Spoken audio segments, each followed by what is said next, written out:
Bonjour Nicolas Barré. Bonjour Mathieu. C'est donc un cauchemar pour 600 000 touristes dans le monde, dont 10 000 Français. Leur retour à la maison est désormais compromis avec la faillite de Thomas Cook. C'est votre éclairage éco ce matin. Oui, et on a assisté ce week-end, figurez-vous, à des scènes à peine croyables. À Hammamet, par exemple, en Tunisie, des touristes britanniques qui avaient réservé par Thomas Cook ont été séquestrés à leur hôtel. Les agents de sécurité les ont empêchés de partir s'ils ne payaient pas un supplément parce que l'hôtel craignait de ne pas être réglé par l'agence de voyage. Alors, Thomas Cook, c'est une société britannique fondée au milieu du 19e siècle. C'est l'inventeur du tourisme de masse. 19 millions de clients par an, 22 000 employés.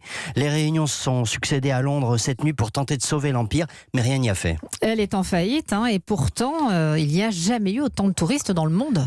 Oui, mais beaucoup réservent en direct par Internet sans passer par une agence de voyage. On trouve évidemment facilement des packages vol plus hôtel sur ces plateformes qui concurrencent les agences traditionnelles.